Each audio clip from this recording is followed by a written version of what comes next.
Исәнмесез турыдан туры эфирда Татарстан хәбәрләре, студияда Айгөл Бәдретдинова. Бүген программада. Авыл эшмәкәрләре ничек яши? Эшләмәк килгән кешегә, эшләргә теләге булган кешегә любой эштә була. Татар авыллары эшмәкәрләре җыенында нинди бурычлар куелды? Бу хакта тулырак Рәни Абдрахманова. Яшел үзәндәге шартлау булган фатир хуҗаларына әйберләрен алырга рөхсәт иттеләр. Бирәбез техниканы, бирәбез кешеләрне, әйбер ташырга. Аларга кайдан вакытлыча торак бирелә? Барысы хакында тулырак Руслан Сындинов. Алар инде бер айдан артык кайнар суга тилмереп яши. Жылы су юк, гел су жылытканда да өйдә һава бетә. Гагарин урамы 35-нче йортта яшәүчеләр зарын Илгиз Шәкүров тыңлады. Жир белән күк арасы. Единственное, что 12 числа будет у нас происходить, связанное вот с такими вот астрономическими событиями, то это будет новолуние. Шиксез галәм киңлекләре һәм йолдызлар дөньясы белән якыннанрак Инзилә Хөсәенова танышып кайтты.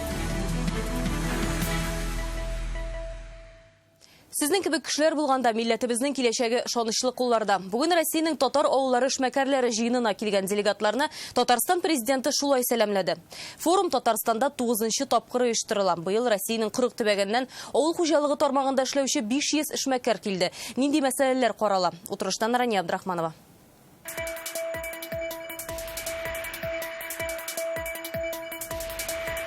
Экспортируем Европага. По всей Европе можно найти теперь татарский, казанский чакчак.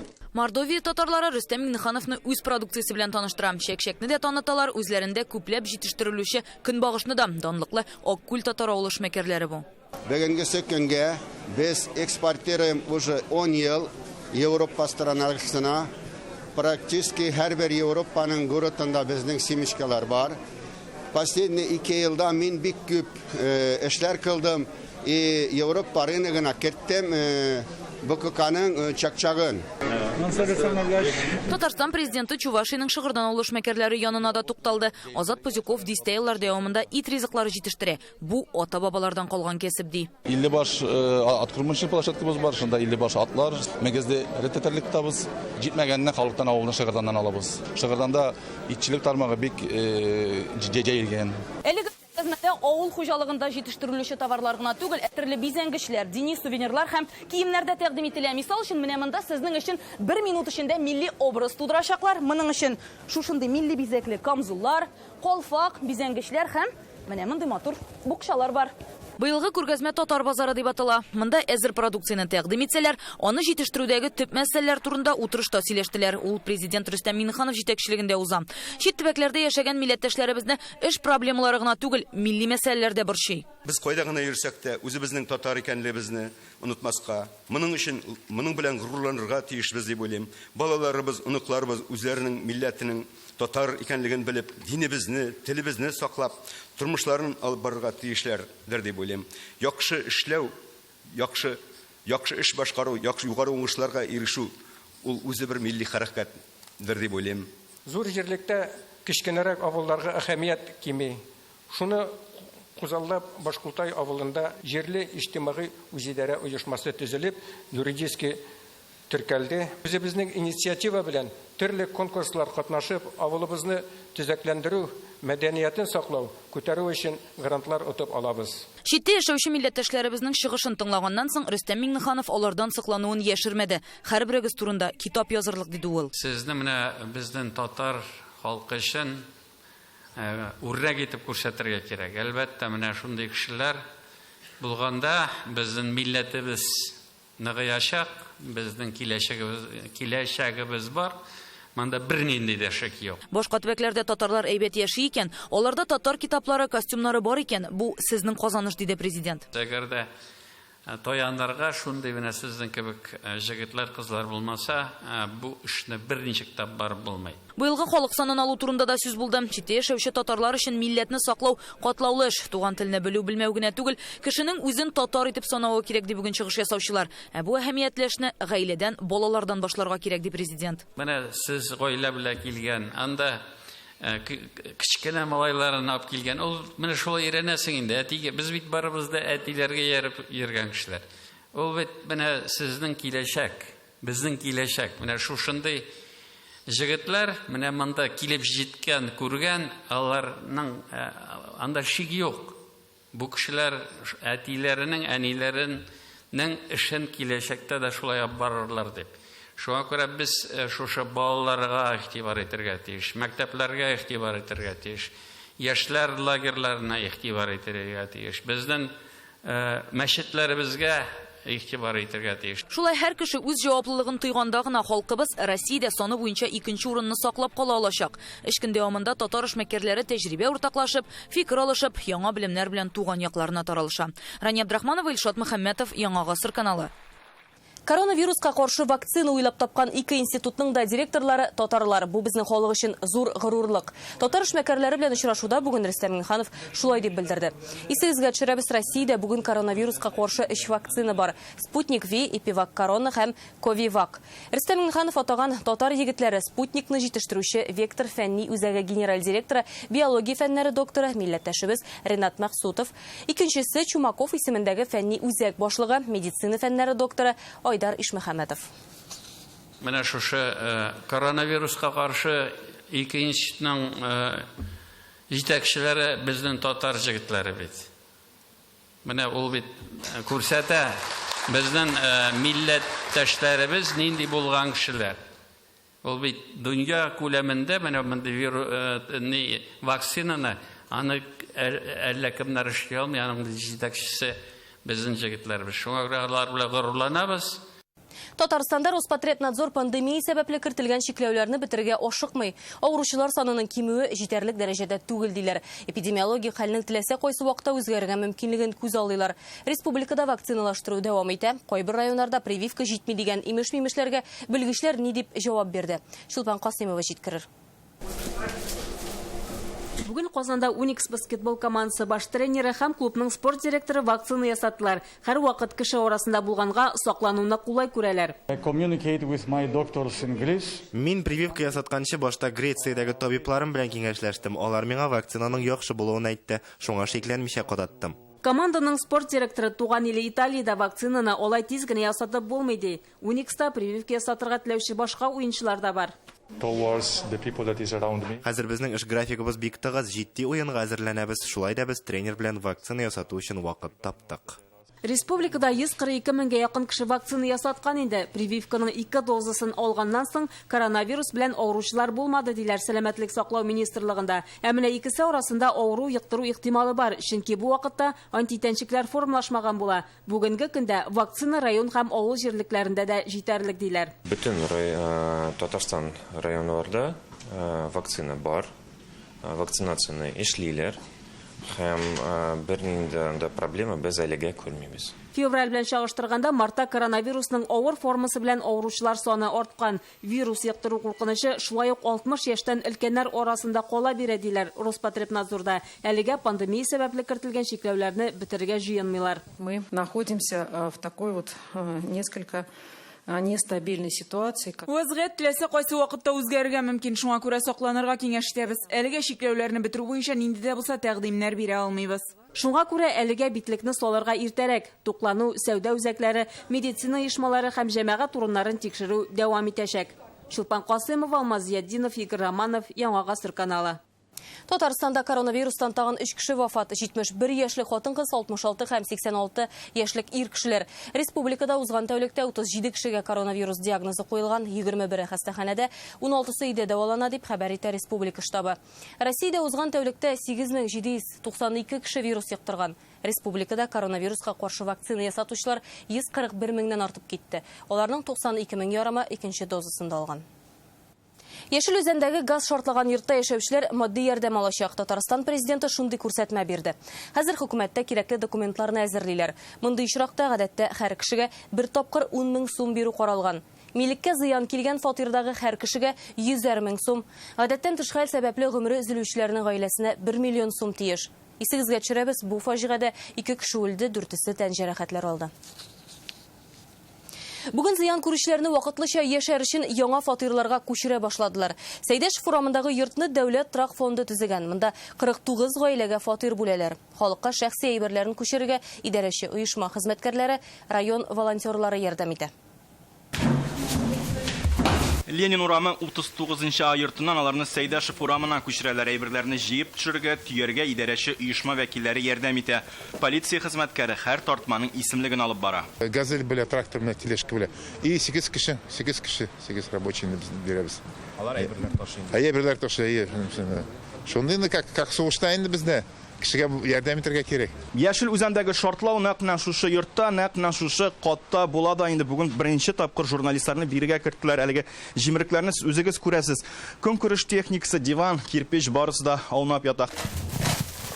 Максим Чернышев балаларын әлегә әби бабайсы янына күчергән. Аның фатиры 6-нчы катта була. Монда хәзер түшәм ярылган килеш. Беребезгә дә зыян килмәде, балалар йоклый иде, алар шартлау булганын аңламыйча да калдылар. Людмила Карокова бер ай элек фатирында ремонт ясаган була. Надеемся, что будут. Яңадан шушында әйләнеп кайтырбыз дип ышанам. Күрше йорттагына авыру туганыбыз яши, алар белән бергә буласы килә. Шартлау вакытында 49 фатир зыян күрә, кемнәрдер үз әйберләрен алып туганнарына киткән.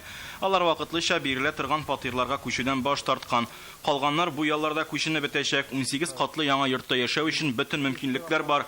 Салкын һәм җылы су, ут, җылылык, ашарга пешерү өчен электр плитәсе урнаштырылган.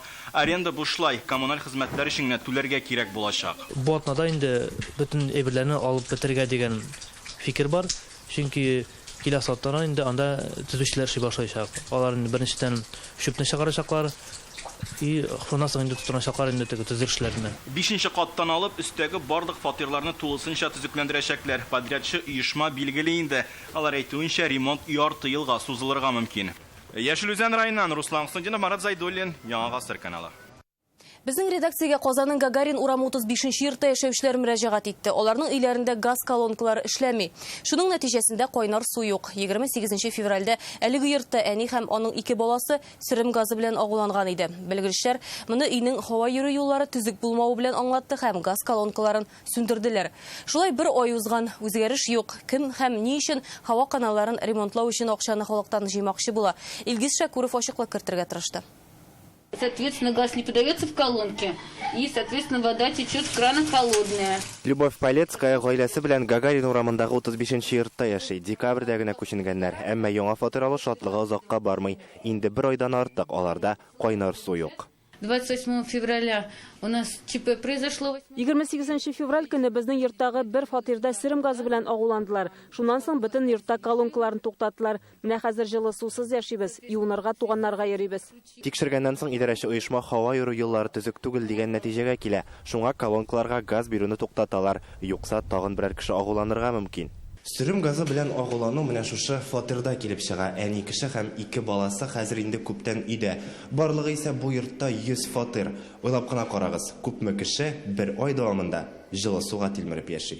Хәзер 75 фатирда колонкалар эшләми. Проблеманы чишү юлларын эзләү өчен йортта яшәүчеләр уңайлы йорт идарәче оешмасы вәкилләре белән очрашуга җыелды. Ярсыган халыкның әйтер сүзе шактый җыелган. Авыр инде авыр, җылы су юк. Гел су җылытканда да өйдә һава бетә. Тәрәзә ачасы, тәрәзә ачкач бала туңа, авыртабыз, постоянно авыртабыз. У меня вон болят эти суставы, болят, холодной водой не могу, постоянно воду грею. Колонкаларны карап торучы оешмадан барсы да тәртиптә дигән акт килмичә газны куша алмыйбыз диләр Газпром оешмасында. Димәк, хәзер һава чыгу юлларын төзекләндерергә кирәк. На ремонт вашего дома необходима сумма 1 800 000. Халык белән җыелышта моның өчен 1 800 000 сум акча кирәк булуы ачыкланды. Сметада бар. Хәзер йортның счетында 600 000 сум акча исәпләнә. Калганын каян алырга? Идарәче оешма 2 ел тәкъдим итә. Беренчесе идарәче компания исеменә кредит алу. Аны йортта яшәүчеләр түләргә тиеш булачак. Ой сайын түләргә, счет фактурага шуны кертәләр. Ой сайын 5 сум квадратный метрдан түләргә тиеш каждый семья. 5 ел эчендә без аны түләп бетерергә тиеш. Икенче ел республиканың капиталь төзекләндерү программасына өметләнү. Әмма программа капитального ремонта на сегодняшний на этот год она сформирована. 2021 елда төзекләндереләчәк йортлар исемлеге күптән билгеле инде. Сезнең йортны быелгы исемлеккә кертү мөмкин түгел. Ни мы, ни Минстрой, никто не сделает. Давайте будем писать выше. Пишите ради бога, это ваше право. Димәк, капиталь төзекләндерүгә өметләнгән очракта халык әле ким дигәндә киләсе елга кадәр кайнар сусыз яшәячәк. Почему допустили такие дефекты? Почему допустили до аварийной ситуации? Ни өчен һава йөрү юллары шундый дәрәҗәгә җиткән дип аптырый халык. Югыйсә йортны карап торган өчен ай саен акча түлибез диләр. Проверка на наличие отсутствия тяги. Һава йөрү юлларын елга 2 тапкыр тикшереп тордык. Тикшерелгән сайын йортта яшәүчеләрнең һәрберсе кул куйды. Ул документлар бездә бар. Каралган өчен җыелган акча аларны төзекләндерү өчен түгел. Әлеге мәсьәлә турында Казанның Яңа Савин районы прокуратурасында да беләләр булып чыкты. Алар идарәче оешмага күрсәтмә юллаган була. После произошедшего инцидента Сөрем газы белән агулану очрагыннан соң прокуратура кушуы буенча подрядчы оешма тарафыннан төтен чыгару каналлары тикшерелде. 5се канәгатьләндерерлек хәлдә. Калган 15-ен тәртипкә китерү шарт. Очрашуда бер карарга да килмәделәр. Катнашучыларның һәрберсенә бюллетеннар таратылды. Аларда һава йөрү юлларын төзекләндерергә риза яки юк дип үз фикереңне белдерергә мөмкин. Соңгы карарны шул тавыш бирү нәтиҗәсе буенча чыгарачаклар. Әлегә килүчеләрнең барысы да каршы. Что вы делали уже второй месяц? Что, о чем думали? Халык кул кушырып утырырга җыенмый, прокуратурага кабат хат язачакбыз диләр. Без бүген торак инспекциясенә мөрәҗәгать иттек. Йортны карап торган өчен җыелган акча нәрсәгә сарыф ителә ала? Без бу вакыйганы күзәтеп барачакбыз. Илгиз Шакуров, Данил Филатов, Яңа Гасыр каналы. Чиста су изләү турында детектив роман язырлык вакыйгалар һәм санитар нормаларга туры килмәгән суның кытышкыч бәясе. Бу турыда бүген Реальное время интернет газетасынан укыгыз. Рөстәм Миңнеханов бүген Мәскәүдә Россия хөкүмәте рәисе урынбасары Марат Хөснуллин белән очрашты. Нигездә федераль программаларны тормышка ашыру турында сөйләштеләр. Татарстан президенты илкүләм проектлар ярдәмендә башкарылган эшләр турында мәгълүмат җиткерде. Бердәм Россия партиясендә алдан тавыш бирүгә тагын 17 кеше өстәлде. Хәзер исемлектә 28 кандидат. Бүген праймеризның оештыру комитетында Дәүләт Думасы депутатлары булырга теләүчеләрнең чираттагы төркемен расладылар. Исегезгә төшерәбез, алдан тавыш бирү ярдәмендә партия көзге сайлау өчен үз кандидатларын ачыклый. Дәүләт Думасында Татарстаннан иң актив депутат Олег Морозов та бүген праймеризда катнашу өчен гариза бирде. Я не вообще буду избираться по списку. Мин исемлек буенча түгел, Түбән Камадан 28-нче бер мандатлы округ буенча сайланырга җыенам. Аңа 10 район керә. Бүген праймеризга тәҗрибәле сәясәтчеләр Илдар Гыйлметдинов белән Марат Бариев та кушылды.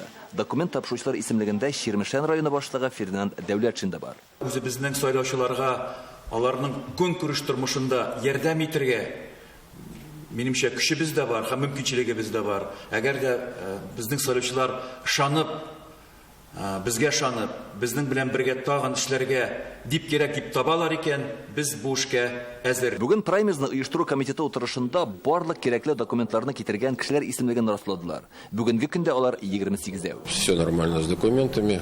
Әгәр кирәкле документлары бар икән, без берәүне дә кире бормыйбыз. Әлбәттә, документлары җитеп бетмәгән очраклар да була. Аларны җыеп алып килгәч, гариза яңадан карала. Киләсе атнадан праймеризда катнашучылар шәһәр һәм районнарда сайлаучылар белән очраша башлый. Республика халкы үзенең проблемаларын, үзенең тәкъдимнәрен әйтер, шуларны ишетергә һәм мин шушы голосованиене узып сайлауда катнашсам инде, аннары шуларның әйткән тәкъдимнәре нигезендә, шул алар әйткән проблемалар нигезендә үземнең сайлау программасын төзергә. Алдан тавыш бирү 24 майдан 30 май атнасына билгеләнгән. Барлык теләүчеләр онлайнда махсус исәп участокларында да тавыш бирә ала. Илдар Сафиуллин, Марат Зайдуллин, Яңа Гасыр каналы. Бүген ЛДПРның республикадагы штабында Дәүләт Думасы депутатларының Татарстанга эш сәфәренә нәтиҗә ясадылар. Антнан дәвамында шәһәр һәм районнар буйлап ЛДПР автобусы йөрде. Халык белән очрашуга депутатлар Ярослав Нилов, Алексей Диденко, Никита Березин һәм Андрей Андрейченко килгән. Депутатлар Россия парламентындагы эш үзенчәлекләр турында сөйләде һәм татарстанлыларның төрле мәсьәләләр буенча мөрәҗәгатен кабул итте. Если есть необходимость дать юридическую консультацию. Юридик киңәш кирәк булган кешеләргә дә ярдәм иттек. Җирле депутатлар социаль объектларга да барды, халык белән дә аралашты. Рамазан айы башланыр алдыннан бүген Мәскәүдә күркәм вакыйга булды. Башкаланың Җәмигъ мәчетендә мөселман әдәбияты кибетен ачтылар. Анда 15 телдә язылган дини китаплар сатып алырга мөмкин. Шул исәптән татарча басмалар да бар. Мөфти Равил Гайнетдин кунакларны шушы вакыйга белән котлап, Рамазан аена планнары белән уртаклашты. Хәзер Мәскәү мәчетләрендә шул исәптән төбәкләрдә ураза аена әзерлек бара. Санитар нормаларны саклап, намазлар өчен мәчетләребез ачык, таравихлар өчен мәчетләребез ачык. Иншалла, гаетләребезне дә бу елны мәчетләребездә укый алабыз. Моңа иманыбыз камил. Түбән Камада яшәүче София Швецовага ярдәм кирәк, ул начар ишетә. Уң як колагында тавыш ишетү юлы да, колак яфрагы да бөтенләй юк. Балага операция ясарга кирәк диләр, әмма ул бик кыйммәт, 6 миллион 600 мең сум. Социаль шелтәрләр аша һәм хәйрия фондлары ярдәме белән акча җыя башлаганнар. 1,5 миллион сум тупланган, әмма бу кирәкле сумманың бер өлеше генә. Нәни Софияга ярдәм итәргә теләүчеләр экранда күрсәтелгән телефон һәм карта номеры буенча акча җибәрә ала. Бу гаилә безнең тамашачыларның ярдәменә өметләнә. 5 апрельдән 20-сенә кадәр Татарстанның 10 шәһәрендә яшьләр өчен хезмәт ярминкәсе оештырылачак, ул нигездә вакытлыча эш эзләүчеләр өчен. Анда егет-кызларга яшьләргә эш табу сервисын тәкъдим итәчәкләр. Анда 1000-нән артык эш эзләүче 400-ләп оешма теркәлгән. Тиздән яшьләргә белем дип аталучы махсус кушымта барлыкка киләчәк. Анда хезмәт килешүләрен дөрес итеп тутыру һәм эшкә урнашу кагыйдәләрен өйрәнеп булачак. Моннан тыш, эш бирүче төймәсе дигән хезмәт барлыкка килер дип көтелә. Аның аша хезмәткәр эзләүче оешма белән турыдан-туры аралашып булачак. Очень интересные вакансии. Вакансиялар бик яхшы. Әйтик, Кырым кунакханәсендә эшләргә, зур федераль объектлар төзүдә катнашырга мөмкин. Белемегез нинди булуга карамастан, сез үзегез өчен файдалы эш таба аласыз. Иртәгә республика шәһәрләрендә авыл хуҗалыгы ярминкәләре үтәчәк. Алар Казан, Яршалы, Түбән Кама һәм Яшел Үзәннең Октябрьский бистәсендә оештырыла. Сату иртәнге 6-дан башланачак. Ярминкәгә килүчеләргә кулай бәядән ит, сөт, май, йомырка, яшелчәләр тәкъдим итәләр. Соңгы 3 атна эчендә республика районнарыннан шәһәрләргә 76 тонна бәрәңге, 135 тонна яшелчә, 218 тонна ит, 463 мең дәнә йомырка һәм башка авыл хуҗалыгы продукциясе китерелгән.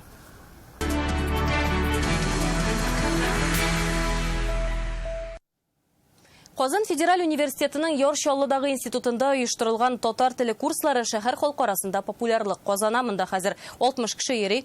Укый башлауларына 2 айда юк, алар үзара әңгәмә коралар. Барысы да башка милләт вәкиле. Кемдер Себердән, кемдер Украинадан килеп биредә яши һәм төбәктәге дәүләт телен сөйләшерлек булса да белергә телиләр. Ничек? Рәхмәт әйбәт. Синең хәлең ничек? Рәхмәт әйбәт. Мин бик шат. Мин дә бик шат. Менә шулай төрле милләт кызлары татар телендә аралаша. Анастасия Яршаллыга моннан 5 ел элек күчеп килгән. Ну, во-первых, мне интересен татарский язык. Бик күп дусларым татарлар, алар сөйләшкәнне бик аңлыйсым килә. Шуңа мондый мөмкинлек тууга әлеге курсларга килдем. Ә сабакташы Таисия Ерак Себердән, Иркутск өлкәсеннән. Я живу уже в Челнах год и... Мин Татарстанга килүгә төрки телләр, аеруча татар теле, тарих белән кызыксына башладым. Республикада тел өйрәнү буенча түләүсез курслар ачылуын ишеткәч, бик теләп килдем. Әлеге курсларга теләге булган һәркем килә ала. Яшь буенча да бернинди чикләү юк. И еще, значит, я участвую в хоре. Мин лаеклы ялда вакытым бар, тагын әле хорга йөрим. Анда русча, татарча җырлар җырлыйбыз. Сүзләрне аңлап, дөрес итеп җырлыйсы килә. Менә әлеге курсларга, мәсәлән, барлыгы 19 кеше язылган, алар барысы да башлап өйрәнүчеләр һәм төрле милләт вәкилләре.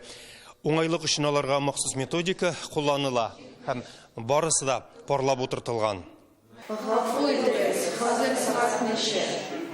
Бүгенге дәрестә, мәсәлән, сәгать темасы, аның ярдәмендә соннарны да вакыт күпме икәнен дә белергә өйрәнәләр. Алар башта аларны ничек дөрес әйтергә, без менә ин башта исәнләшү, соннар, сиңа ничә яшь, сезгә ничә яшь, менә бүген сәгать ничә дигән теманы алабыз. Һәм шуңа күрә менә май ахырына хәтле без менә бу башлангыч белемне биргә тиеш һәм безнең иң мөһим шул сөйләм теленә басым ясыйбыз без.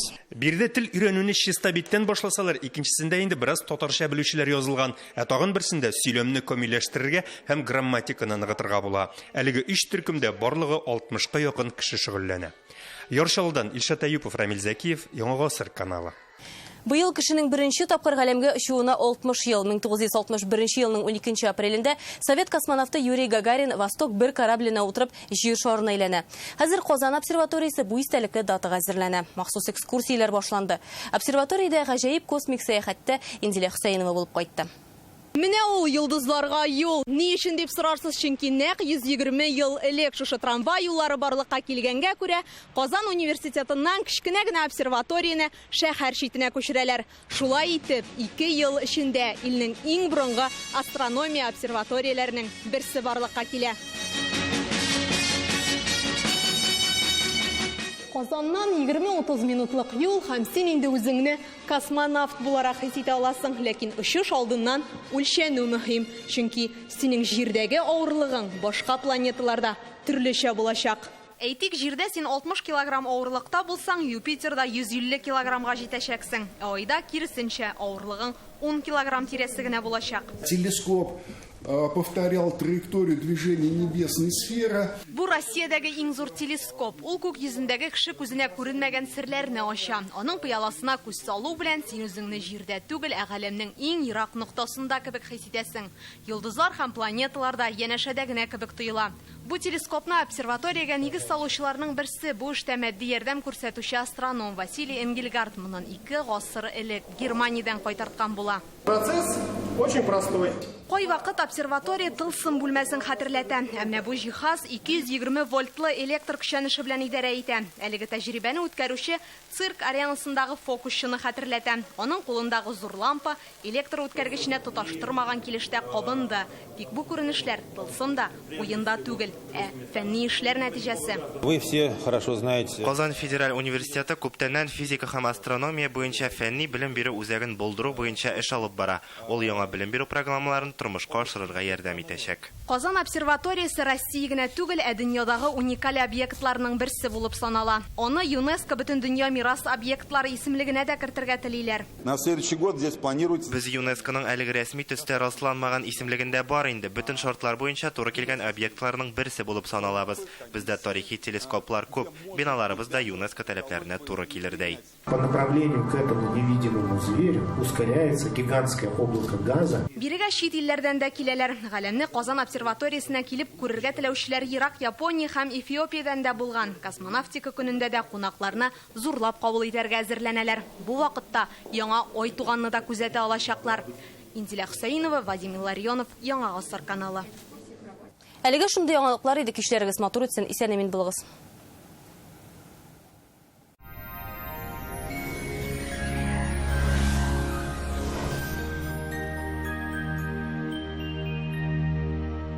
Исәнмесез, эфирда һава торышы чыгарылышы. Иңлек сезнең игътибарыгызга кыска гына мәгълүмат. Яңа аш бүлмәсе кирәк икән сузмагыз, Данил Мастерга кичектереп түләү шартлары белән заказ бирегез. Бары тик апрель ахырына кадәр китереп бирү, фатирга кадәр менгерү һәм җыю бушлай. Аш бүлмәсенең эшле проектын мөрәҗәгать иткән көнне күрергә мөмкин. Данил Мастер, телефон саны 2 167 166. Яндекс погода мәгълүматы буенча көньяк көнчыгыш, Бөгелмә, Баулы, Азнакайда булытлы һава, явым-төшемнәрсез. Республикабызда һава шартлары уңай якка үзгәрә. Көчле җил тына, явым-төшемнәр кими, температура шактый күтәрелә. Кайбер районнарда +14 градуска кадәр менә, төньяк көнчыгышта көндез 6 градус җылы. Татарстанның төньягы Әгерҗе, Минзәлә, Менделеевста төшкә кадәр көн кояшлы булачак, төштән соң инде бераз болытлы. Төнләдә иртәндә юлларда бозлавык дип кисәтә синоптиклар, мөмкин кадәр игътибарлы булсагыз иде. Төньяк көнбатыш Арча, Кукмара, Балтачта аяз, кояшлы, шулай да җилле көн көтелә. Көньяк көнбатыш Болгар, Буа, Чүпрәледә алмашынучан болытлы һава, +6 градус. Татарстанның үзәк районнары Чистай, Әлмәт, Мамадышта иртән кояшлы булса да, көндез кояш болытлар артыннан сирәк кенә күренгәләячәк. Халык сынамышлары буенча апрельдә көндез кызу, төнлә салкын булса, җылы җәй юрыйлар. Сезнең игътибарыгызга тагын бер файдалы мәгълүмат. Доктор Оз федераль шелтәр медицина үзәге авыртусыз һәм операциясыз умыртка баганасы һәм буыннар белән булган проблемаларны хәл итүдә ярдәм күрсәтә. Инде 12 ел буе клиника табиблары ярдәмендә Россиянең 10 шәһәрендә 39 меңгә якын очрак операциядан башка ярдәм ителгән. В России привыкли лучших врачей искать за рубежом. Но достойное лечение можно получить, не покидая Родины. В медицинский центр «Доктор Ост» обращаются с самыми тяжелыми заболеваниями позвоночника и суставов. Более 70 тысяч пациентов нам удалось спасти от необходимости проводить операцию и ставить протез. Приходите в «Доктор Ост». Убедитесь, что вернуться к полноценной жизни без боли – это просто. Стойте! Если делать по уму, в БТИ пора ему. Оформление прав собственности на недвижимость. Главное – порядок в документах. БТИ Республики Татарстан. Если делать по уму. Татарстанның техник инвентаризация бюросы БТИ-RT.ру рәсми сайты аша заказ биреп, 10% ташлама алыгыз. Казанда аз булытлы һава көтелә. 10 градуска кадәр җылы. Көньяктан уртача тизлектә җил. Атмосфера басымы төркемеш баганасының 747 мм тәшкил итә.